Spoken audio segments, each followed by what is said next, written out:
Bismillahirrahmanirrahim. Assalamualaikum warahmatullahi wabarakatuh. Makalah kami adalah School for Future Skill, bagaimana mempersiapkan generasi emas Indonesia tahun 2045.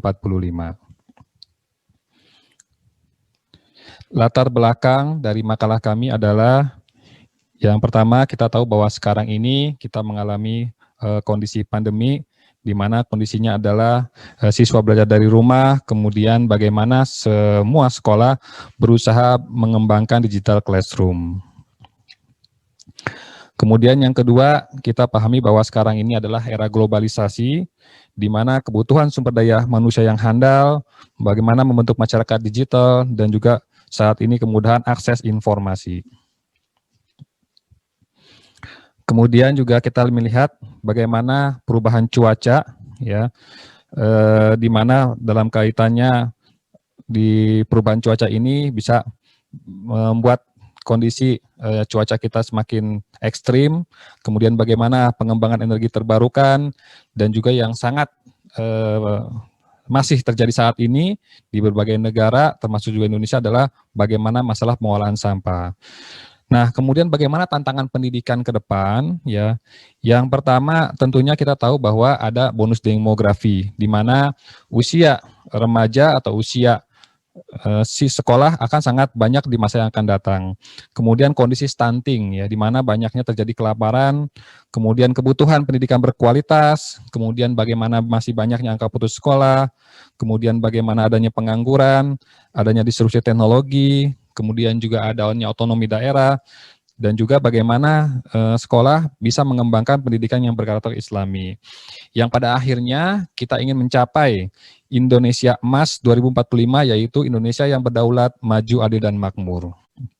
Ya, berikut kajian teori yang kami sampaikan di kesempatan hari ini.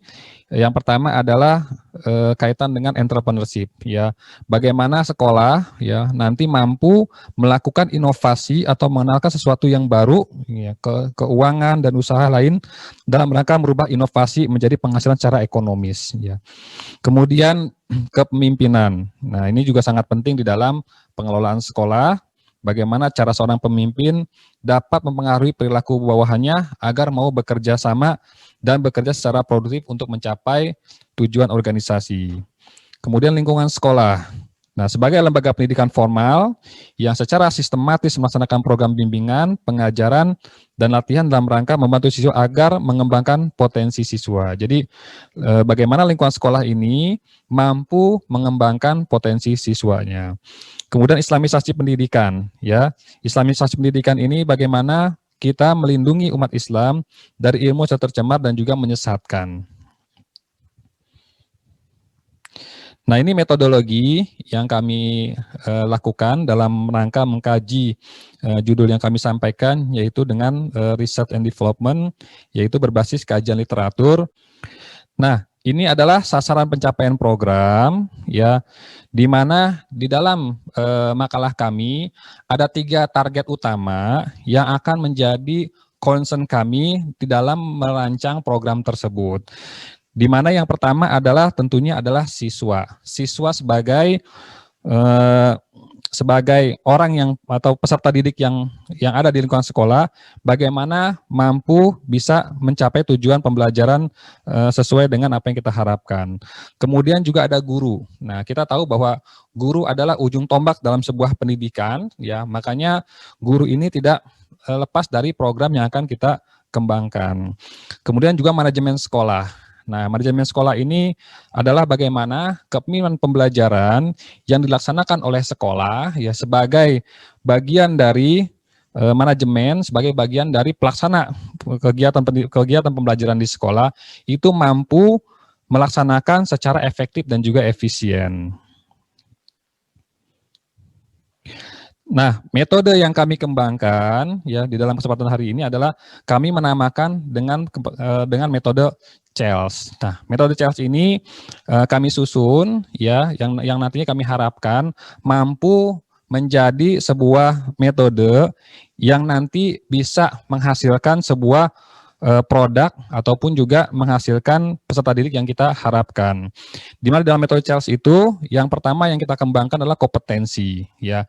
Nah, kita tahu bahwa kompetensi ini sebetulnya sudah ada di dalam kurikulum kita, ya, di kurikulum di Diknas. Kita mengenal ada KI 1, KI 2, KI 3 dan KI 4. Kemudian juga kita juga sebagai sekolah Islam terpadu, kita juga punya yang namanya kurikulum SIT. Makanya di dalam kompetensi ini nanti kita akan membreakdown, itu kita membedah bagaimana KI 1 sampai KI 4 dan juga bagaimana nanti kompetensi dari standar SIT.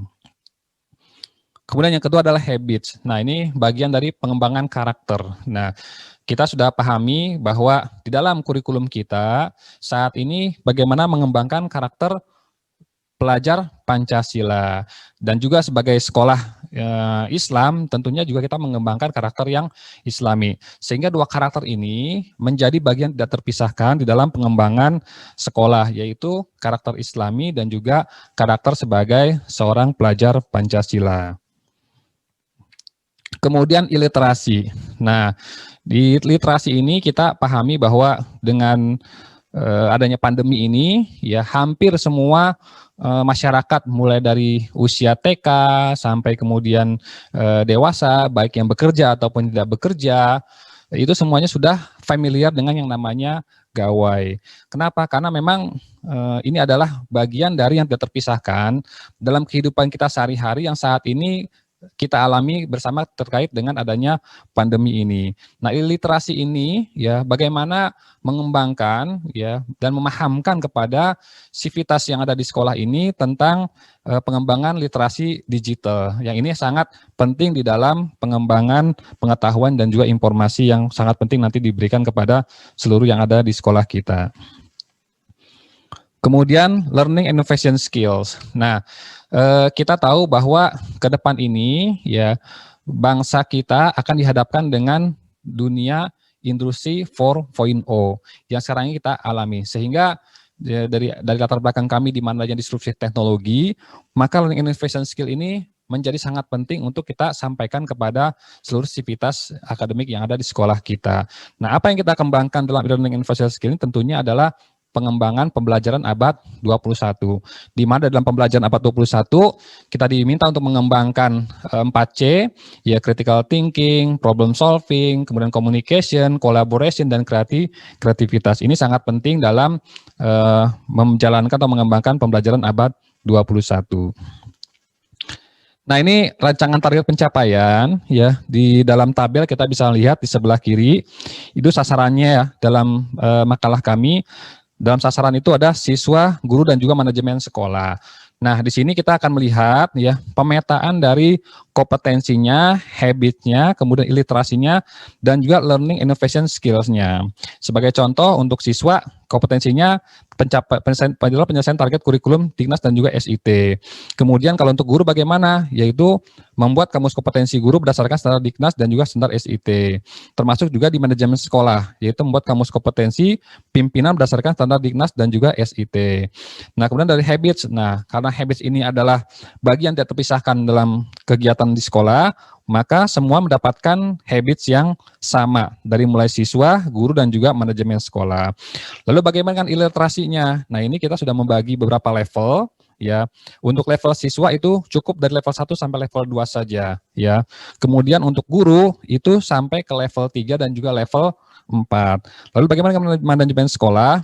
Manajemen sekolah itu harus mampu mencapai level 5, di mana level 5 ini menjadikan informasi dan teknologi sebagai bagian yang tidak terpisahkan dari aktivitas sehari-hari dan secara langsung mewarnai perilaku dan budaya hidupnya, yaitu sebagai bagian dari information society. Lalu bagaimana dengan learning innovation skill-nya? Nah, dalam kesempatan ini kami mulai tahun 2017 semenjak sekolah ini berdiri sudah mengembangkan pembelajaran berbasis Teams. Apa itu Teams? Teams itu adalah pembelajaran berbasis teknologi, engineering, Al-Quran, matematika, dan juga science. Kemudian untuk gurunya bagaimana? Yaitu gurunya bagaimana nanti mengembangkan metode pembelajaran mutakhir berbasis teknologi. Lalu bagaimana dengan manajemen sekolah? Nanti ke depannya manajemen sekolah harus mengembangkan manajemen kepemimpinan yang efektif, efisien, berbasis kewirausahaan dan juga teknologi. Nah, berikut gambaran kami dalam menyusun program ini secara skematik. Ya, kita tahu bahwa di sebuah sekolah, ya dalam sebuah pendidikan itu dibangun berdasarkan prinsip entrepreneurship, ya. Kemudian di mana di orang-orang yang ada di situ harus memiliki karakter yang Islami, ya. Tidak hanya karakter Islami, tetapi juga orang tersebut ya harus mempunyai leadership yang bagus. Nah, ini adalah dalam membangun suasana yang ada di sekolah. Kemudian bagaimana lingkungan sekolahnya? Lingkungan sekolahnya yang kita kembangkan adalah bagaimana memiliki lingkungan yang imajinasi, aktif, nyaman, dan juga antusias. Nah, tetapi kita punya permasalahan adalah di luar sekolah kita atau dari luar pendidikan kita, di mana adanya arus globalisasi dan juga perubahan cuaca yang nantinya akan berdampak kepada sistem pendidikan. Nah, di dalam sistem pendidikan ini nanti akan mengalami yang namanya ya turbulensi, ya. Yang pasti adalah seperti yang saat ini terjadi saat ini, ketika terjadi pandemi, maka terjadi turbulensi di dalam sistem pendidikan yang tidak bisa kita hindari saat ini. Kemudian oleh karena itu kita perlu menyiapkan ya sebuah program untuk mengantisipasi agar turbulensi ini tidak melemparkan kita jauh, tetapi tetap bagaimana menjaga supaya perjalanan sekolah kita sesuai dengan apa yang kita harapkan.